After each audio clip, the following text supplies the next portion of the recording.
I'm gonna start because I don't want everybody to wait, and because a lot of you that have been in quite a few tastings with me know that once I get going, it's hard to stop me, and I don't want to take too much of your time.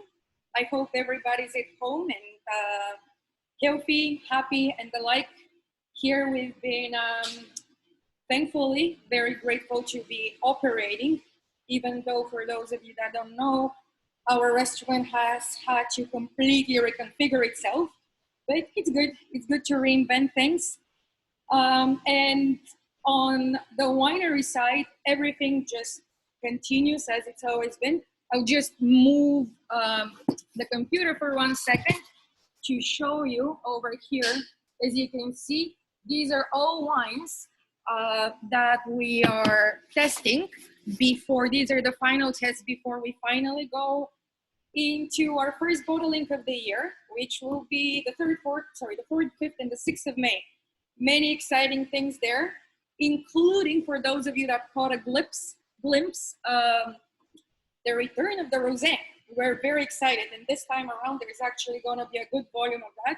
So we're looking forward to a summer of rosé and mostly red wines, you know, because we are Pearl Morissette, and very rarely the wine's readiness to enter into the world meets the seasonal demand for a particular type of wine. Now, what we're gonna talk today, and again, as I'm accepting more and more people, I'm gonna repeat it a couple of times.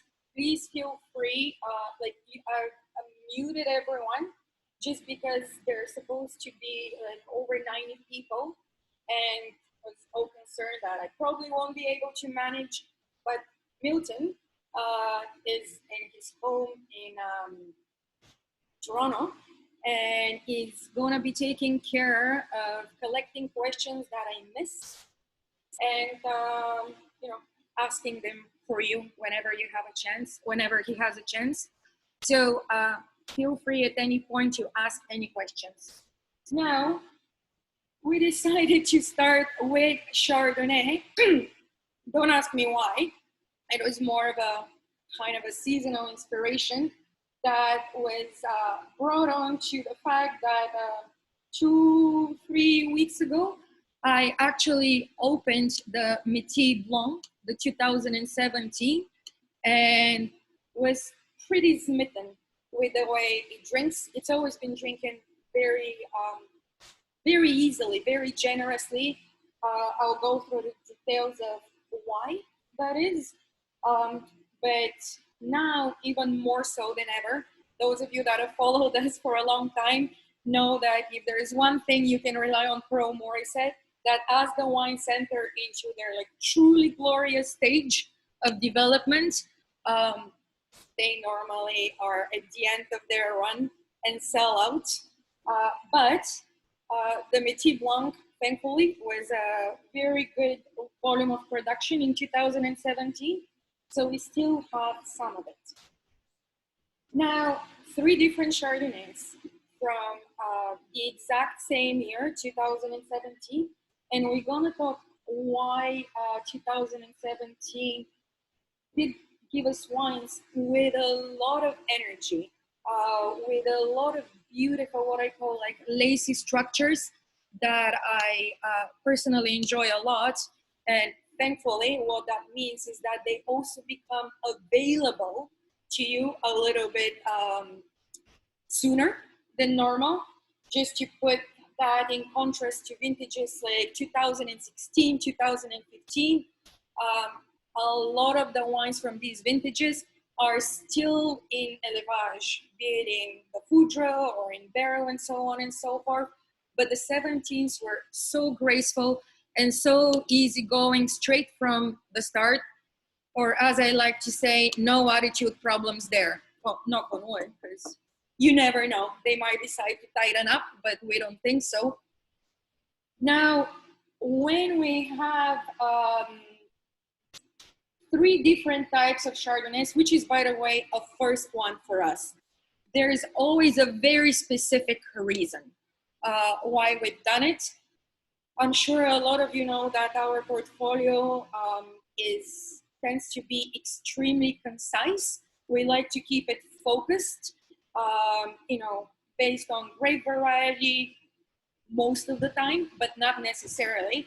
We've started experimenting with blending now that we kind of 14 years later have a sense of, or choose to think that we have a little bit of sense of what Niagara is, because we don't really believe in making blends for like what I call bottom of the kitchen sink type of blending. We believe in blending as a possibility to have the highest possible answer to a certain vintage, the most beautiful and complete representation of what the vintages carry, what the vintage carries, and how the grape varieties that thrive in Niagara can actually complement each other.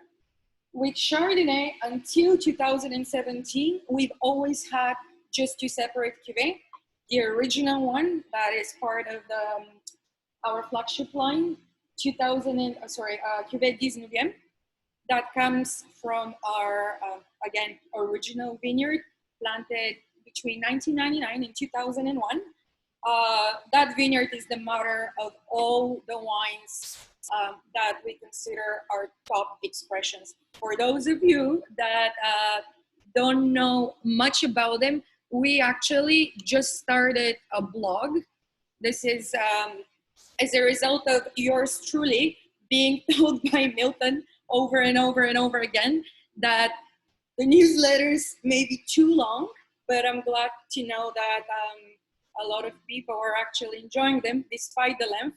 So now we're going to try and keep the newsletters just a little bit shorter, but I can write to my heart's content about the wines and what inspires them on the blog, which is just part of the website.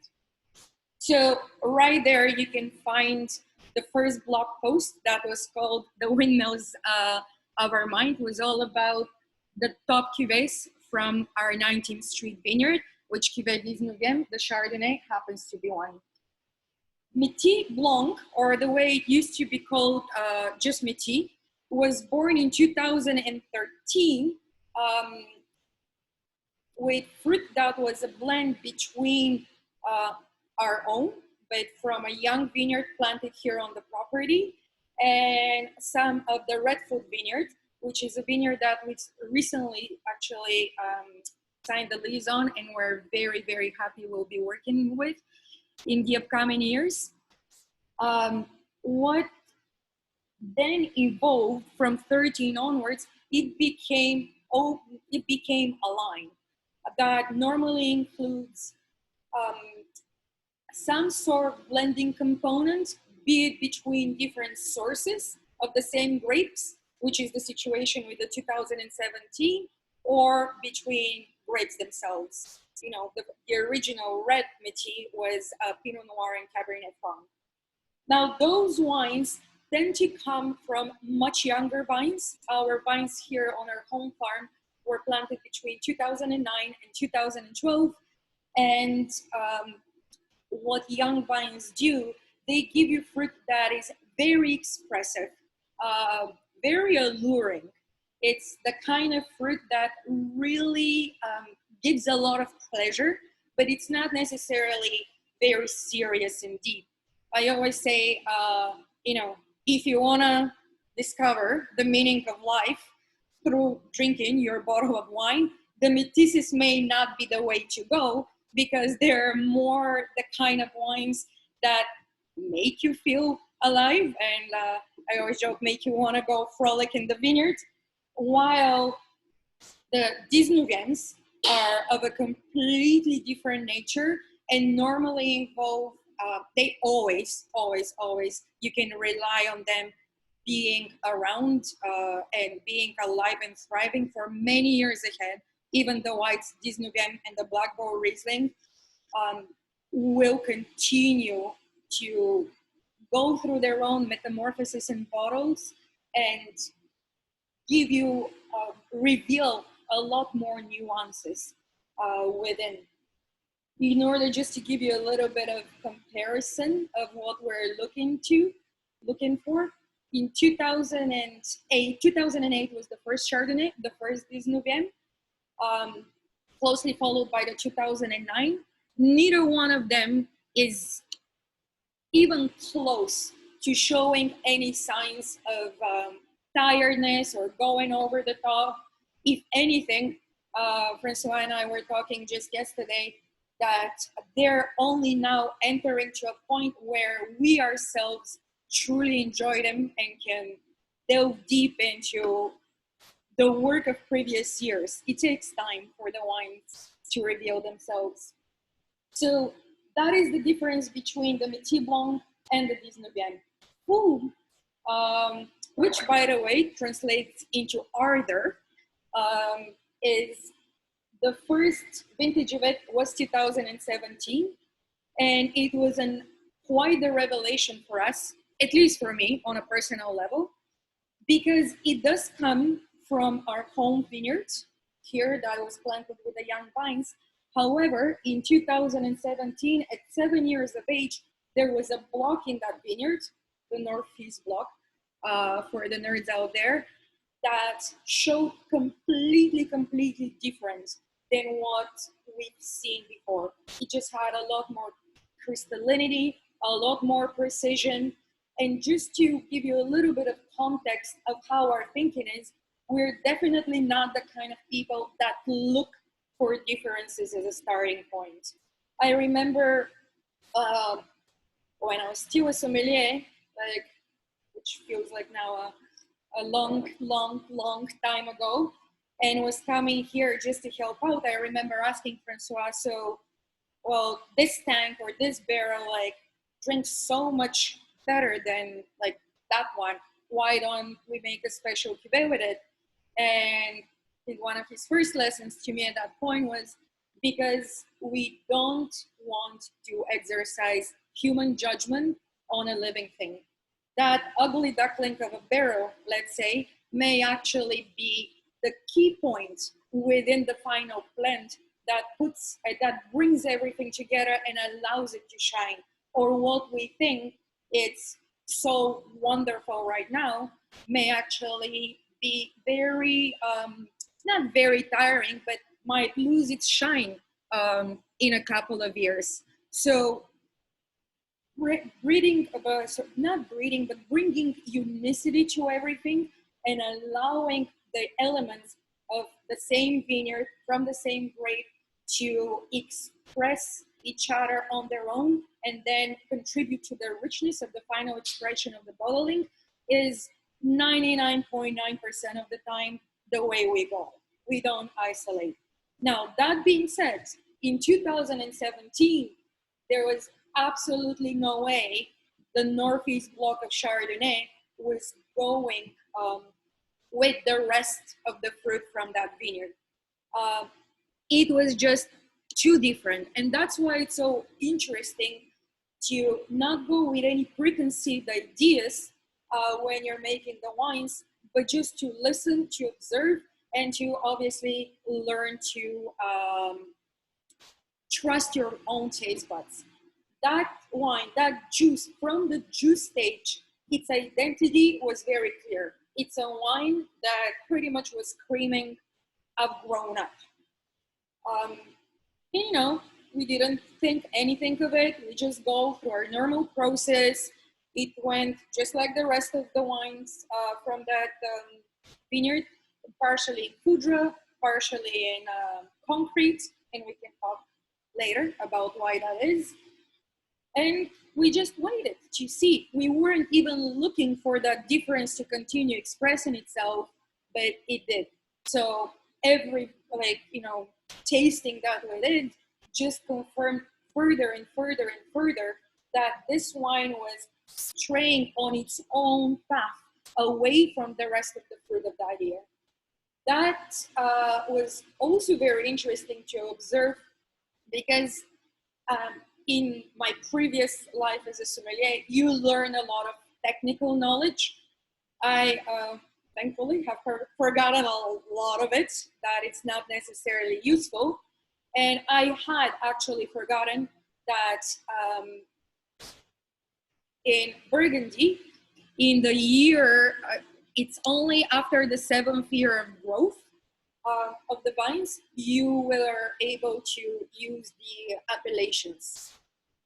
Meaning that after 7 years, they've discovered, here's the reason, that the identity of the place starts showing. So when we were going through the exercise with the juice that ultimately became the Fougue, what fascinated me the most, and it was very thrilling in a different kind of way, was the fact that we didn't go looking with a preconception that we expect you to be different this year, but discover that only through tasting our own work and trying to explain why the difference is so big. Why is it not doing what it's done every year up until then? And lo and behold, in 2018, the same thing repeated, but this time followed by the other blocks of the vineyard. So 2018 Fougue, which is actually in one of the food dress right over here, and there's some on the other side in a concrete egg, will include all of the fruit from our home farm vineyards. Which is exciting. For us, it's exciting because now we can start exploring what the actual identity of the vineyard is, as opposed to just reveling in the expression of the young vine fruit that it was given us before. Which, again, there's absolutely nothing wrong with young vine fruit and wines made from that kind of source. We drink them on a daily basis, but you know, the nerds in us also want to progress and one year after another continue discovering what is it that we have on our hands. So that's the story behind it. And why I chose those three is because having Chardonnays, 3 different Chardonnays from the same year, different sources, is quite a good idea for me to exemplify what a lot of you have heard me talk about a million times, which is structure, texture, and balance. So I don't know how many of you are drinking, and I unfortunately don't see you just because it's gonna be too many, but I hope everybody's got, if not all the wines, at least one wine that we're going to cover and taste, so you can get a little bit more sense of like the experiential sense of what I mean when I use all these words. For me, what is most important, in even yesterday, I did a tasting with sampling with a number of people that were not familiar with our wines or are not necessarily big wine aficionados in general. And what I always try and tell everyone, that when people ask me like, how do you learn about wine? I normally respond with something that most people think it's a joke, and it is, because it says just by drinking, but I also mean it very seriously. You can learn about wine through the books.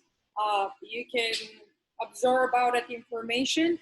However, that is not necessarily the most essential aspect of learning. At least for me, forgetting everything that the books had taught me, or not everything, but a large part of how the wine is described in books and what is being taught, forgetting that was essential in order to be able to experience wine with an open mind and allow myself to actually not see how the wine will fit into these predetermined boxes that I have in my head, because that's what the book said, but does it even fit at all?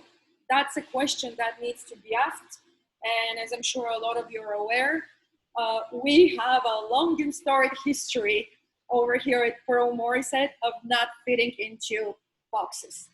That is not to, and having wines that are, maybe called atypical, maybe called not Chardonnay enough, not Riesling enough, whatever it may be, just because they don't, they don't fit in the mold that is there. What my argument is about this is that we are a very young region. 50 years is absolutely nothing in viticulture or in discovering the identity of your material, absolutely nothing at all. So alongside that, we are also a region that has an amazing viticultural potential.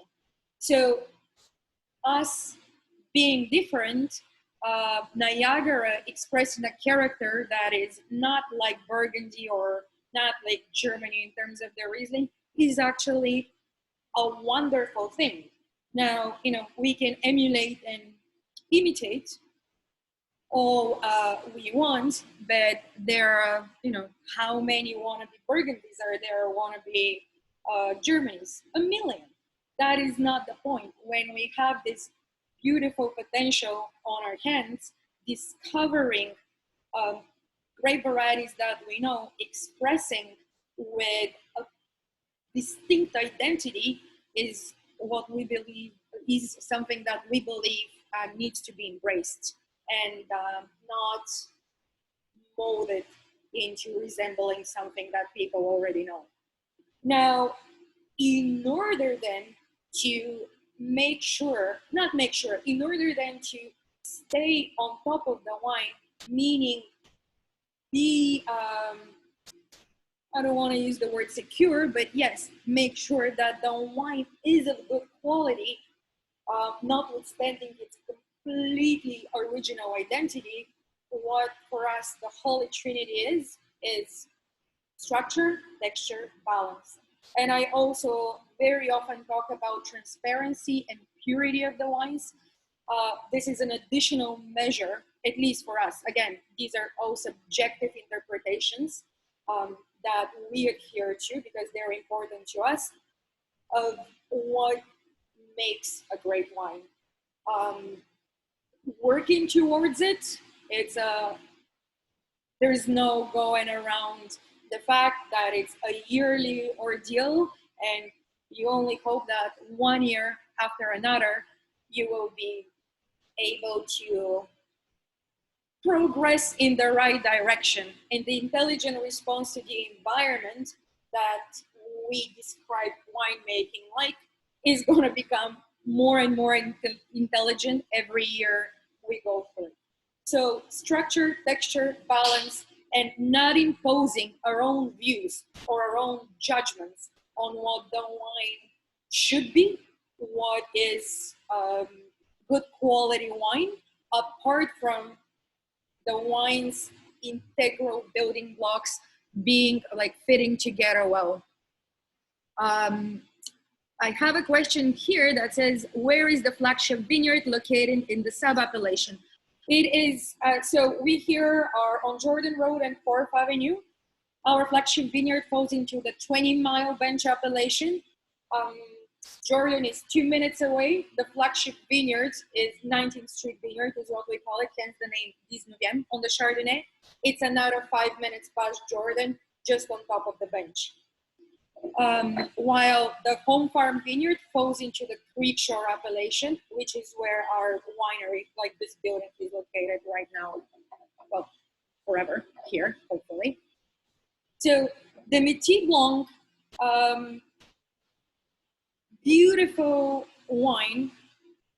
And when I say that, I say it not with a reservation, but because I also wanted to be completely sincere and say, it's like, I know there's two big camps over there, people that swear by Chardonnay and absolutely love it, and people that fall into, I believe that movement was called ABC, anything but Chardonnay movement. Why that is because Chardonnay is an amazingly adaptable grapevine that grows all over the world. So making good quality Chardonnay, it's actually not that difficult. That being said, that good quality most of the time comes at the expense of a lot of dilution, a lot of like lack of any prominent characteristics, and can be quite boring as a grape variety, you know, or just like sometimes, you know, if it's not oak, just tastes like nothing, like lemon water, or sometimes if it's oak, just barely taste of anything else but the oak. Now, on the opposite end of that, however, making great quality Chardonnay is a completely different proposition. And why Chardonnay is suited for that, it's because of that chameleonic identity that it has. It has the capacity, by carrying all these neutral flavors, to express things that are deeper than itself. Now, that journey of uncovering how to move a good quality Chardonnay to very good quality Chardonnay to outstanding Chardonnay is very long, and it doesn't move fast. It's inch by inch, inch by inch, inch by inch. What we, I'll quote Francois, and even though it'll sound quite immodest for me to say this, but we actually both agree that the 2017 Dix-Neuvième is by far the greatest that we've ever done. And not only because luck would have it and the vintage was very well suited for it, but because the accumulation of all the knowledge that we've gained over the previous year slowly came to a crux that gave us the realization of what it is that Niagara Chardonnay wants, what it is that 19th Street wants to express. As we go through the back vintages, we know the identity of 19th Street Vineyard because there's always a seam there of certain notes for me. And, you know, different people have different appreciations and different names for those flavors. For me, it's always like exotic fruit, floral aspects to the expression, as well as a very nice, or I think it's very nice, spice notes, be it, you know, mint, fennel in cooler vintages, or anise, allspice, all those kind of warmer spices in vintages like 2010, 2012, 2015, which are the warmer years of the previous 10, 15 years, 12 years. So the identity of 19th Street we've known, but the realizations and the lessons from our work in the previous vintages, I think, came to a point in 2017 that feels almost like a new beginning. And both I and Francois thought for a while, it's like, that is the best Chardonnay. Now, it's not that it is not anymore, but the 2018, which is, you know, Foudre right over there, thankfully and very joyfully for us, has the capacity to kick the 17's ass when it's ready. Very excited about that. So the identity here is clear. The identity in the Fougue we are about to discover. And the Metis Blanc, I started talking about it, saying that it's a very pleasurable, very easygoing wine for two separate reasons. Again, it is, I don't want to call it a small cuvée Chardonnay because it's actually, like, we export a lot of it. It is a brilliant, beautiful, beautifully nuanced wine, but much more easy to drink and always happy to please. Again, source of the fruit, that young vines giving you that generosity. I always sometimes compare them, you know, to young children, you know, that are joyful and, you know, full of things to say. Now, it's never going to be anything deep, like the meaning of life. You know, years need to pass for these vines to grow and continue finding themselves and deepening their own structures in order to express. That being said, their youth is as enjoyable as their mature years, just with a completely different energy. Now, what we have here with the Fougue is the bridge in between the two.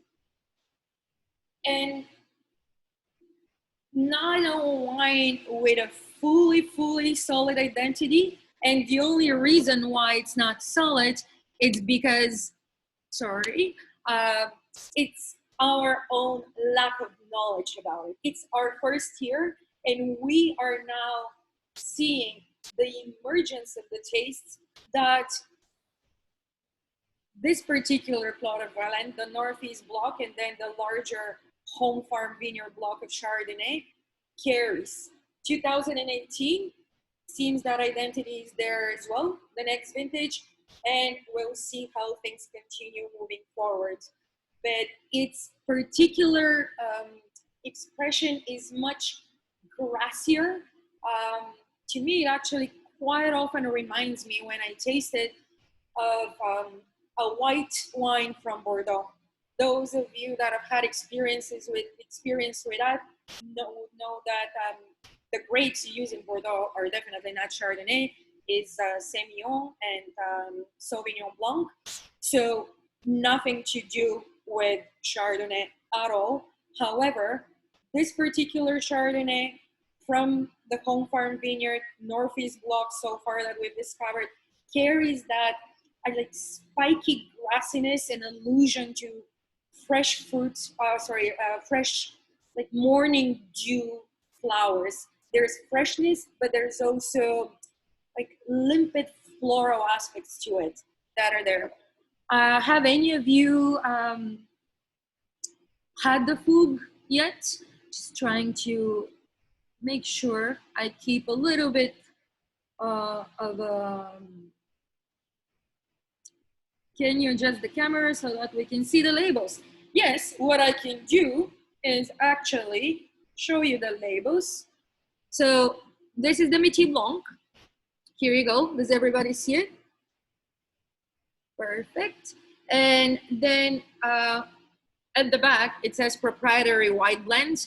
There's nothing proprietary about it. It's 100% Chardonnay from 2 different vineyards. Somebody says it's too bright. Is that better?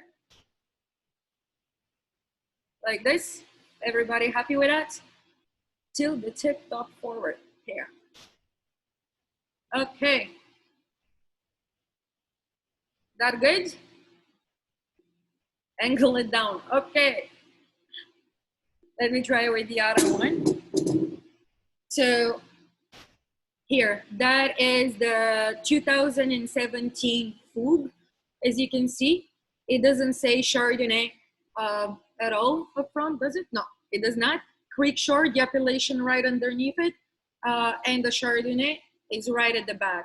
This is something that we've actually been discussing lately, because in preparations towards the bottling, we also have to take care of the labels for many reasons. For many years up until now, this has been the label of the Dix-Neuvième. Here, however, you see the Chardonnay is in the big main font, and cuvée Dix-Neuvième, which is the name of the cuvée, has always been small. That being said, we are eliminating the Chardonnay portion and highlighting the cuvée Dix-Neuvième going forward, because obviously already a lot of people are familiar with what cuvée Dix-Neuvième is. And then on top of that, on a personal philosophic level, we don't really fall into the group of people that thinks the variety is the most important thing. The variety is the medium that allows us to express what we need to express, and hopefully from one year to another, this expression gets clearer and clearer. In the case of the Dix-Neuvième, that is 19th Street Vineyard. In the case of the Fougue, that is our home vineyard. So the name pertains more so to whatever makes the quote unquote terroir, and that is the combination between the soils, the climate, the variety being the connecting link between the two, and of course the human part of the terroir, our own personal expression of beauty and how we see that. So I was asking, does anybody have the Fougue with them? Or are many of you drinking the wine? That's what I'd like to know. Because I'm gonna start with the Metis Blanc and go through all three of them. And when you follow me, if you have all three, follow me around. Please ask questions about the other ones if you don't. And I really hope there's nobody there without wine in front of them. Not that it's absolutely necessary, but it's probably quite a frustrating experience to watch people drink and talk about wine without being able to do so yourself.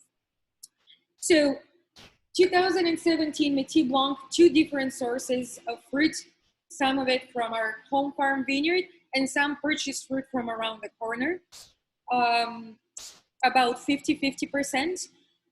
What was interesting about it that we fermented and aged it, the different source fruit in different type of vessels. Our home farm vineyard fruit was fermented in Foudre, which are these guys. We started using Foudre in 2012. We only had two at that point, and they were specifically assigned to the Riesling. Since then, we've been collecting them whenever we can find them.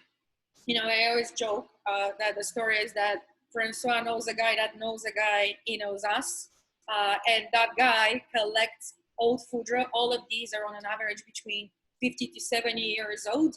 And anytime a winery doesn't want them anymore or is closing down for whatever reason, he gets them, refurbishes them, and we always take them because we enjoyed so much the results that they've been contributing to with our wines that for the most part we've moved very slowly and steadily, but up until last year, actually up until 2019, Foudre has been the predominant way of fermenting for us when we talk about wood vessels.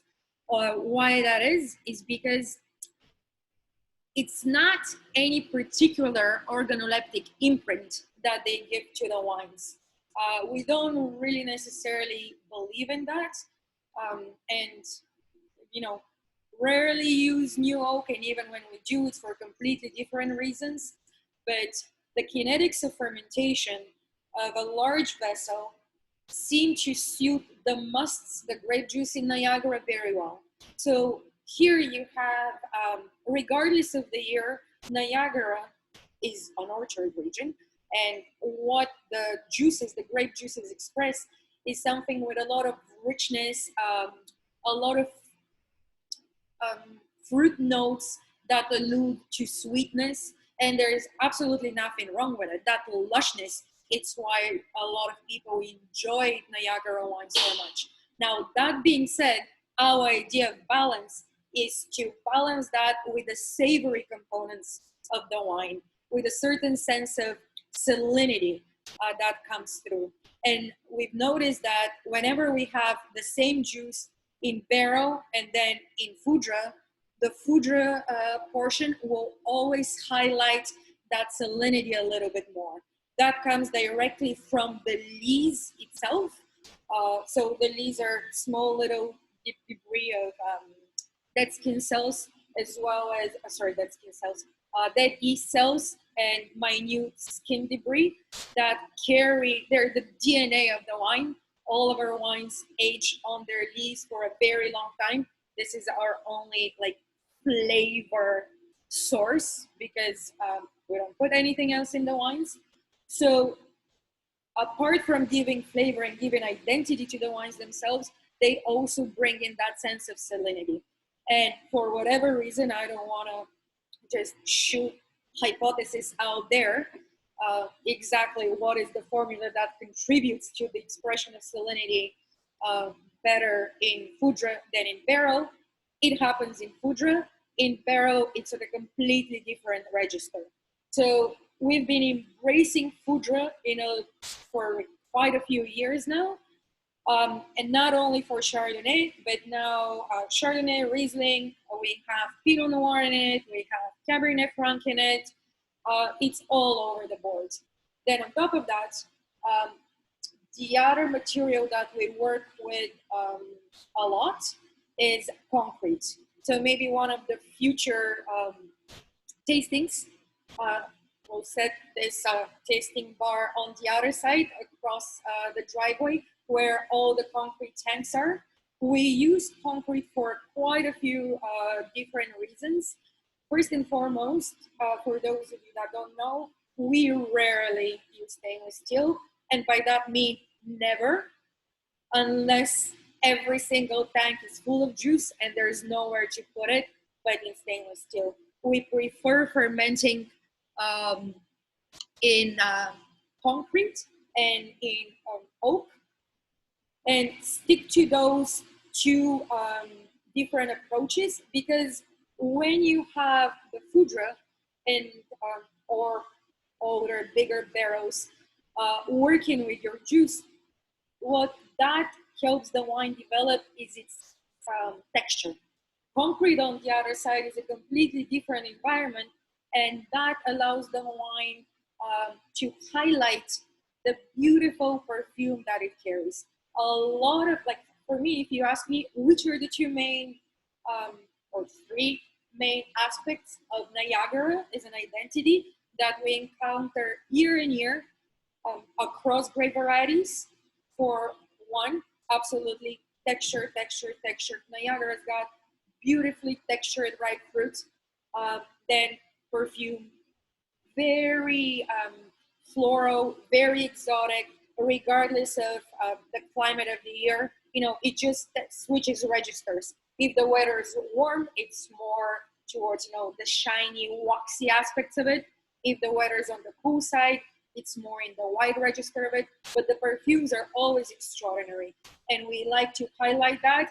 Hence, generally speaking, especially since 2015-ish, you normally see the élevage, the aging of the wines, the fermentation and aging of the wines, be done in different proportions of foudre or odo to concrete.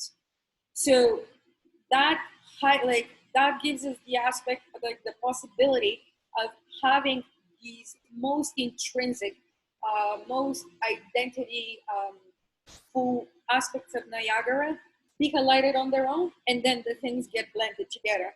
Because remember, just like I said before, we don't isolate. Now, if for some reason concrete is the best suited vessel for the year, we will do that exclusively in concrete. The only time that's happened has been 2014 for a reason. Most of the other time, there's always a combination. Now, I have a question here. Let me try and read it. Milton is saying, show a quick scan with your computer of the row of foudres. So let's do that while I try to read the other questions. So I'm just gonna stand back so you can all see. You guys see, so this is the part of our cellar that is now pretty much we call the elevar cellar. You see the foudres over here, and there are quite a lot and all sorts of different shapes and sizes. Here we go. It's very funny when they're fermenting because they have fermenting bungs on top. Here you see some more foudre. Let me see how to move it. Over here, that's a big guy.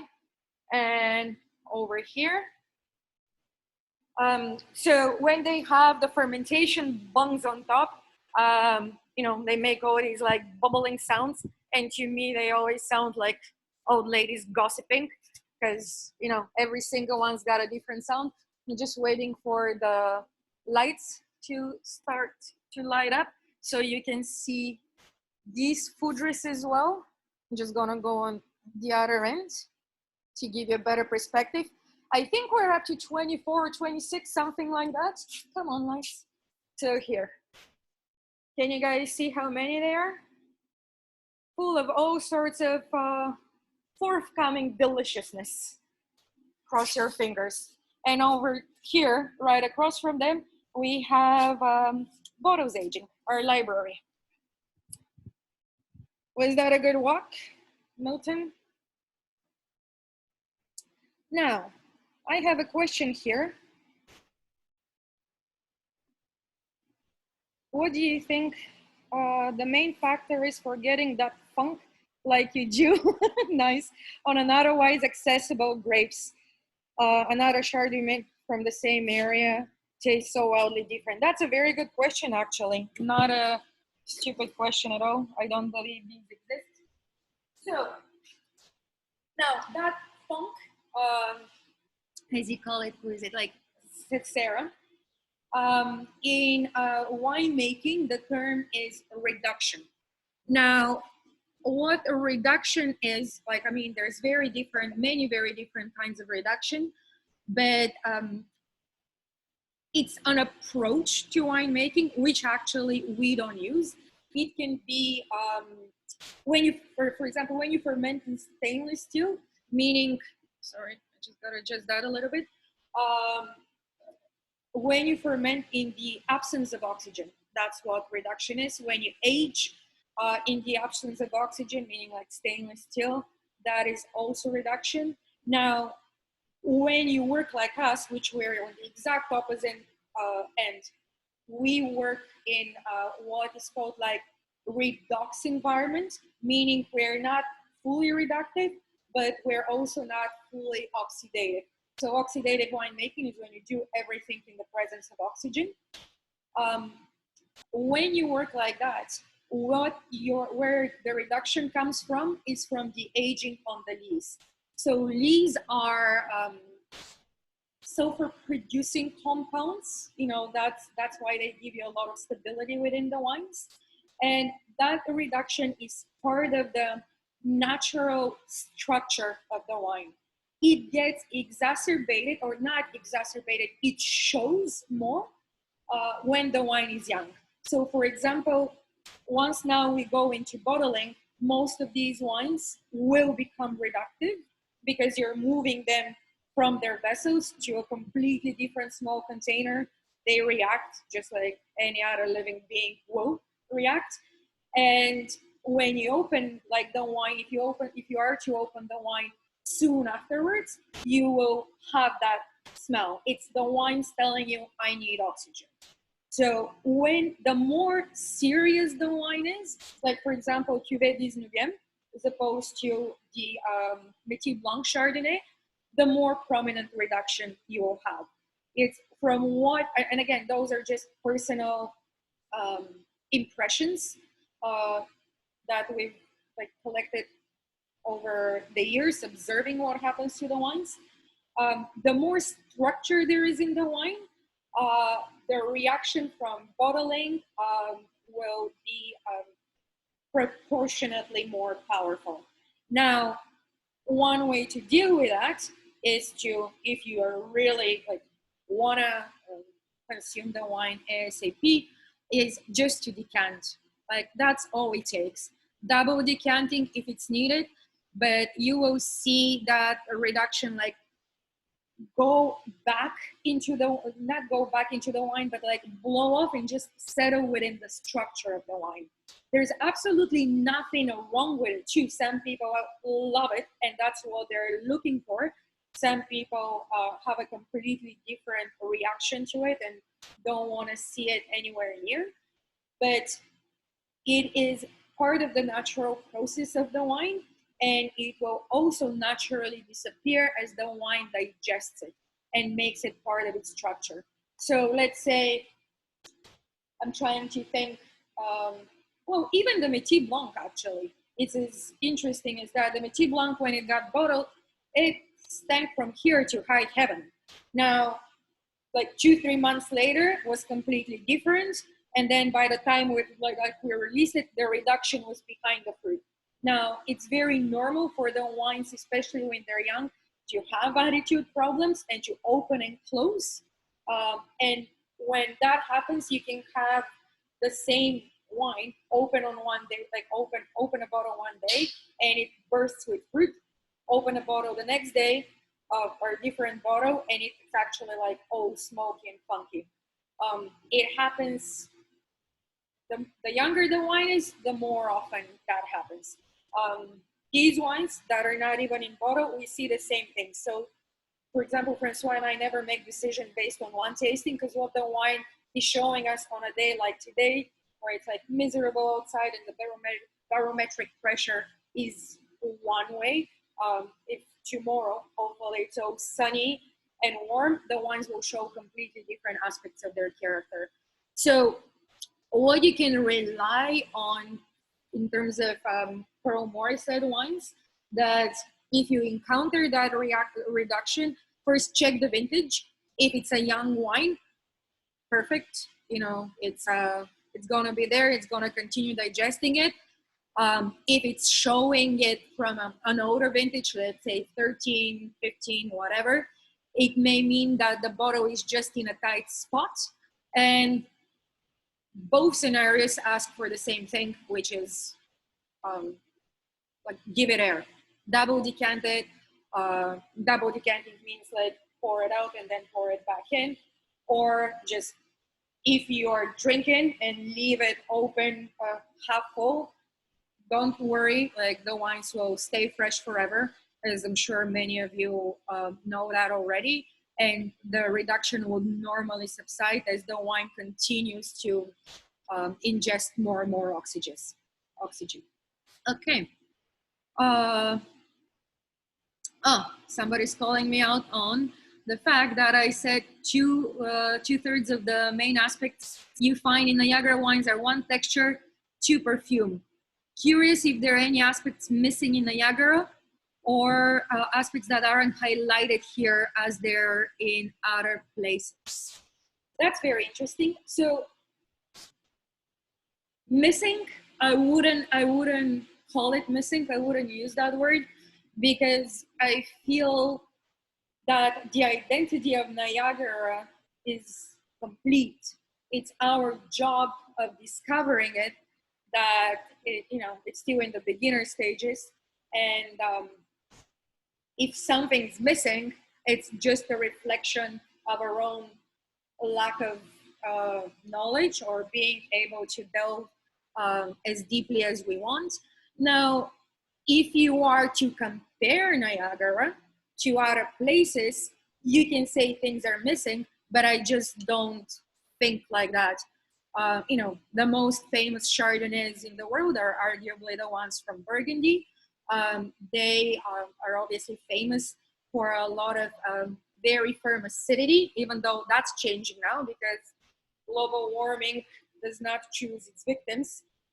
Francois and I were just recently there in February, before this crisis we all find ourselves in started. And what the winemakers were saying is that, generally speaking, now it's not a matter of can we ripen the grapes, which has been Burgundy's question for decades, but what can we do not to let nature roast the grapes? So the acidity levels in Burgundy are already changing. You will see completely different types of wine starting to emerge from there. Now, alongside the acidity there, the other aspect that people talk about a lot is minerality, or the firmness. And this is a discussion for another time, what minerality is. It's like the subject, the dangerous subject of the wine industry. But people, as a consequence of these characteristics being the dominant expression of the finest Chardonnay region in the world, people apply them as a qualitative aspects to any Chardonnay being done. I just simply disagree with that as a starting point of thinking, because it's as simple as that. Like, if you try some of the old style traditional Burgundies, things that are made from the same grape in Burgundy, and are, one is, let's say, Chablis and the other one is Meursault, if you didn't know it's Chardonnay, you would absolutely not assume that those two different wines come from vineyards that are relatively close to each other within the same region. So is Niagara missing anything? Absolutely not. Can it stand up in terms of quality to compete with the rest of the world? Absolutely yes. Whose responsibility is that? Ours. Uncovering, you know, my other joke that like a lot of you have heard a million times, but for those that haven't, I always say it's not like the monks be it in Burgundy or in Germany, woke up one day and said, this is the Grand Cru, this is the Premier Cru, Chardonnay is here, Pinot Noir there. No, it happens over like decades, centuries of exploring and honing in your vision into what is the most identity-driven aspect of the fruit you have in your hands. And in those times too, the old-fashioned times where you know, market preferences were not necessarily that easily transmissible to the producers. Again, what is a sign of quality is how fast you drink the wine, and without sounding too hippie, like how delicious it is. Then the elevation of that to a whole other level, you know, of Grand Cru or Premier Cru status. It happens like it's the work of generations. So we are, I don't want to say babies, but we're certainly toddlers in Niagara. That being said, the material that we have on our hands is absolutely extraordinary, and it is our vocation to, you know, we have actually like chosen to do this, and as Francois says, not make wines for Ontario, and that of course means, of course we make wines for Ontario, but what he means to say is we don't make wines that we know people will like. We make wines from Ontario, trying to uncover it every single year, a little bit more, a little bit deeper, and along the way, express the originality that Niagara has. Our wines have the reputation for being very atypical, very different. We don't sit down like every year, it's like, let's try and figure out how to be original. No, why they're considered original and typical, it's because it's one way of working where we don't follow what everybody thinks the wine should taste like. The only thing we follow is the wine itself. Where that leads us, anybody's guess. We are constantly surprised every year. So the wine's distinctiveness is a result of that type of thinking versus any, how do you put it, any conscious decision on our part. And it is fascinating. That's also what makes it so interesting and keeps us engaged every year. Because let me tell you, like the way the 2017 Chardonnay turned out, we weren't planning that. We just followed along. And it's very different than the way the 2016 Chardonnay turned out. Completely different year, completely different conditions. While in 17 you had, this is the year where parts of Toronto Island got flooded, beaches got washed off, and even in the restaurant we have a picture of the orchards in the area flooded in the spring of that year. 2016, the previous one, was on the exact opposite end of the spectrum.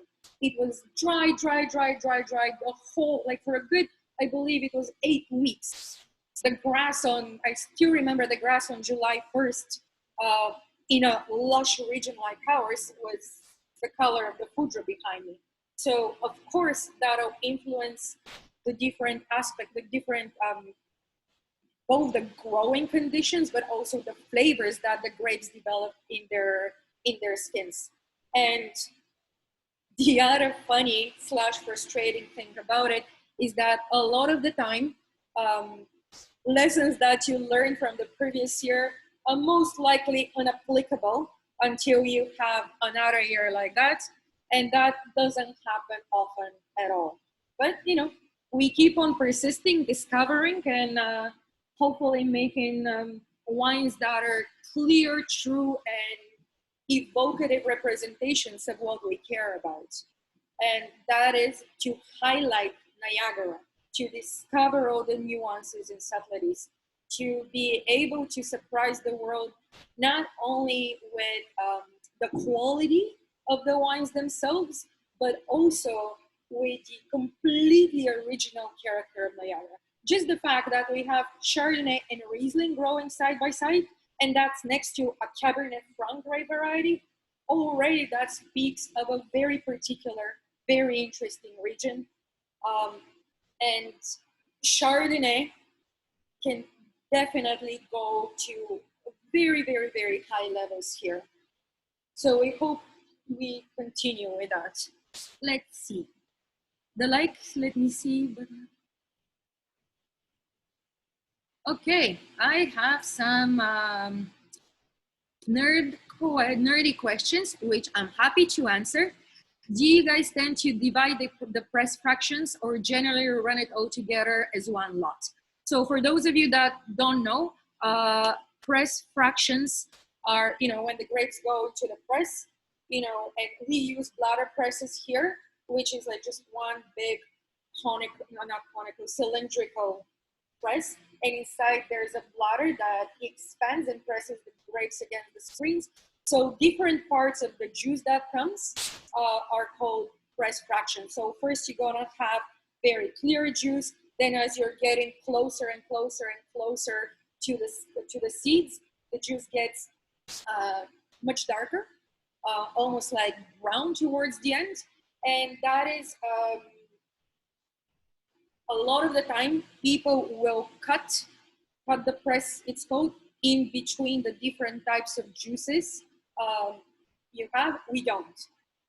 Again, this is that attitude towards completeness. As the press goes, we put the juice in different tanks, but not because of the press fractions, actually just because of space. And then we don't sediment anymore. We used to sediment overnight. Now we don't anymore. We put all the different tanks with all the different juices together in one big spot. We blend them and then, put them in the barrels or the food rest where they will ferment. We definitely ferment in much higher turbidity than many people. All of these are aspects of the winemaking process that we firmly believe in. Continue to help the wine build out that mouthfeel, that texture, and that structure that we constantly talk about.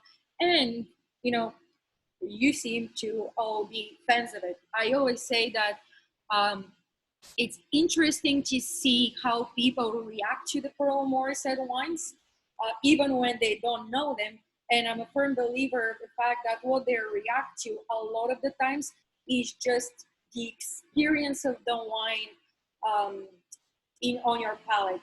And not, I don't mean it in the technical, like wine center sense of like, oh, this is the attack, then there's the middle, and here's the back. No, Pearl Morissette wines have completeness around them, where they're everywhere around your palate.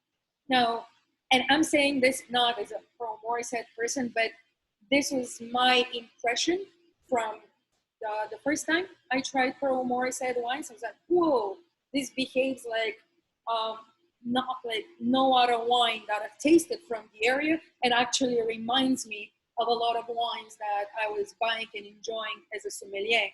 And it had absolutely nothing to do with the flavors themselves. It had everything to do with the feeling of the wine, with the tactile experience of it. And François always says that we are, I really like that one, that we don't think of ourselves as winemakers, but as sauce makers, because wine is just like any other sauce. And you can apply that when you think about structure and texture. The structure or like the textural experience of, let's say, a dressing that's made from olive oil and lemon, it's completely different than the textural experience of unemulsified dressing. And that's, if you think in those terms when you experience the different wines, you don't have to use or try to understand big wine terms as if there's something like, oh, so complicated. It's not. Textural experience of the wine is just like textural experience of any other sauce. But you know, it just happens to be the best sauce in life and make us so much happier because of the miracles of fermentation. If you do not let the must settle overnight, do you not use a pectin enzyme to help sediment collect all the must? No, we use absolutely no enzymes. There is nothing added into the wines. I know a lot of people think that fermenting in high turbidity is a very risky business, which it is. We like risks, I guess. And again, as I said, we truly believe that all those things, even though, you know, they have the potential to slow down fermentation, we don't mind slow fermentations. Routinely here, you have wines ferment for like 8, 10, 12 months. The whites especially, obviously. I can tell you right now, the vintage, like last vintage, 2019, a good 60 to 70% of the white juices from that vintage are not dry. The wines have been asleep over winter, and now hopefully with the weather changing, everything's gonna wake up and complete its fermentation. We try not to stress about it, and I guess we're just now used to it over all these years. And every year they get a little bit faster, but again, for us, fast fermentation is like 5 months. It's not like 24 days or 50 days. Okay. Okay, so Ed from Ottawa, hi Ed. I was wondering how much variation in the wine's character taste can you taste from the wild yeast, which I assume vary tremendously from year to year. I'd assume so too. We have done no studies on it. So I don't have like a scientifically proven result. Now we are working with, I have a few friends, obviously from Burdock Brewery and Dennis Cartman Labs, and you can like probably know that these are all like full-on yeast freaks. So Richard from his Cartman Labs actually came and took samples of our wines, and turned out he discovered yeast that he didn't even know existed. Where they came from, we have no idea. But the general aspect of what we think of when we think about yeast is very important to have a completely clean but not sterile environment. I remember when I first came here, and we still to this day are extremely conscious of not bringing any artificial yeast with us, because it's not like yeasts are everywhere, but no artificial yeast has even been allowed on the property since day one. And the yeast that inhabit the winery, you know, when you first start, are supposedly, based on latest research, the first yeast that you bring in. Now, those yeast come from a combination from, obviously, like they're on the grapes, they come from the vineyard, and they mix with the yeast that people carry around. So I don't really know how much of the wine tasting character profile from vintage for vintage is in direct relation to different strains of yeast that will be coming that year from the vineyards. I'm sure there is some, but most of the time when we think about it, we think about the wine flavor and character being in absolutely direct relation to the way the skins have grown, right? If you have drought stress, you will have much smaller grapes, and the skin to pulp proportion will be completely different. You have a lot of sun, you can have like sunburn, it's called. They're almost like human freckles, those little speckles on the grapes, and that in turn gives you a much deeper type of wine, much deeper color in the wine. If you have wines like 2017, where, you know, the grapes ripened, but ripened under, you know, a lot of cool temperatures and surprising amount of rain, what the wine carries are flavors from the white floral register, I call it. So again, I don't want to hypothesize about the yeast. I'm sure there's difference because, you know, they are on the skins of the grapes, but how much there are, I don't know. Okay, somebody's asking me if I saw their question.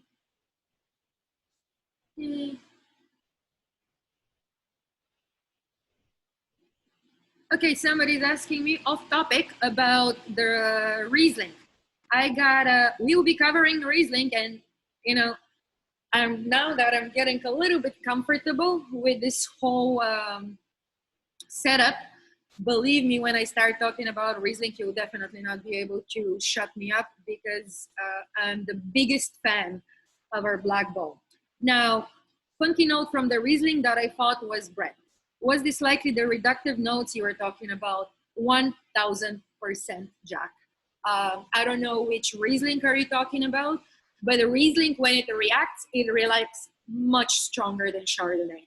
So what you will have in it, like, yeah, because a lot of people will associate it with bread, the way the way reduction expresses in Riesling closely resembles it. But Rieslings, when they're young, I'm just thinking of the Rieslings, the Sputnik even, which is, young vine Riesling, or the Black Bowl. They can be quite stinky early on. Same thing as the Chardonnay. Let it, if you like it, great. If not, just double decant it and give it a little bit more time than the Chardonnay. The Rieslings tend to hold on to reduction, at least in my experience, longer than the Chardonnays do. But they do come around. The latest example of this was actually the 2017 Sputnik. When it was released, it was real funky, that's for sure. But again, we don't stress. I personally am not a fan of reduction, so it's not something that I enjoy. Even, I don't mind it, but I know what's underneath it. When you experience something like that, it's not because the fruit's gone missing. It is just hiding underneath. So that 2017 Sputnik started with a huge attitude problem. And then decanting, not decanting, was helping it. But then 6-7 months into its aging bottle, turned the corner. And I even had somebody call me. It's like, have you had the Sputnik recently? It's singing, it's exploding from the glass. So just give it time. And if you cannot give it time and want to drink it now, make sure that you open it a few hours in advance or even a day before. Okay, so how are we doing for time? Do you guys have, I've been instructed by Milton, which is our GM and my technical support over here, to try and keep it within an hour, which I'm already over, but happy to answer any questions. And let me know what you want to hear about. Next week, we're going to be doing, the talk I call The Vibrance and the Pleasure of Drinking Young Wine. We're going to be discussing in-depth wines from young fruit and wines that are bottled early, because this is something that I've been playing with since 2016.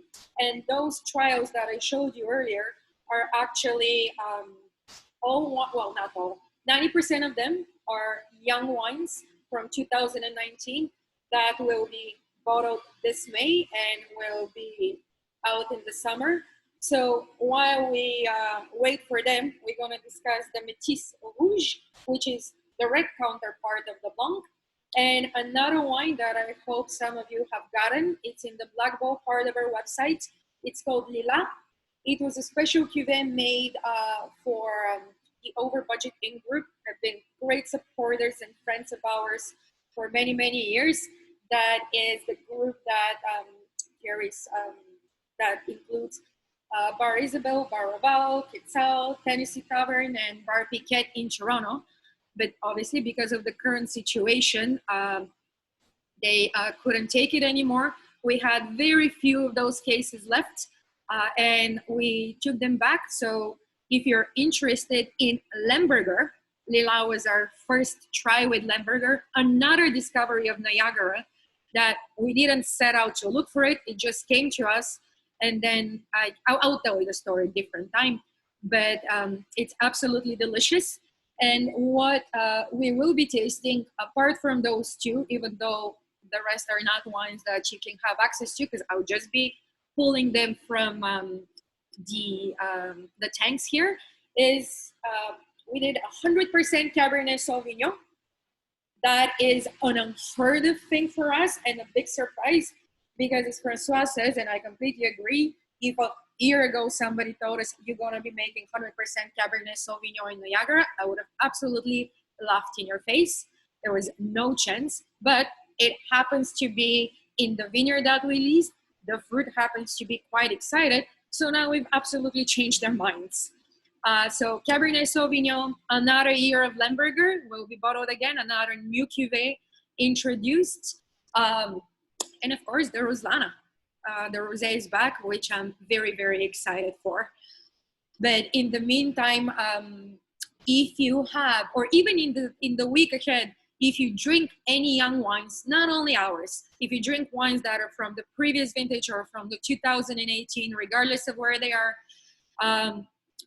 just pay attention to the explosiveness of the fruit, and you know, or maybe jot down some questions to ask me. Yes, Melissa caps up, amazing. Yes, Cabernet Sauvignon done not like a Cabernet Sauvignon, done in a completely different way. So I'm gonna let everybody go unless you guys have any questions. Any feedback will be greatly appreciated. I saw a lot of names that I recognize and some close and dear friends. But for those of you that don't know how to get in touch with me, it's Svetlana@pearlmorissette.com. Feel free to send me any questions. Let me know how you've enjoyed that, and get in touch at any point. Thank you, Kate.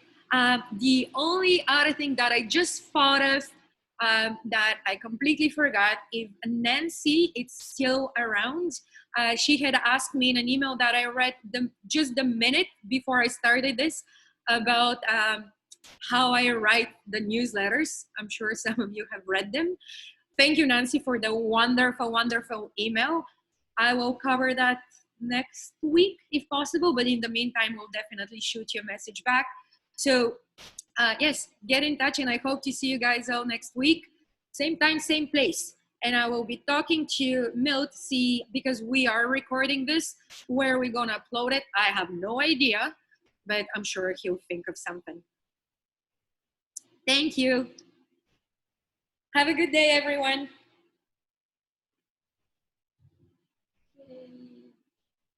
Here we go. End meeting.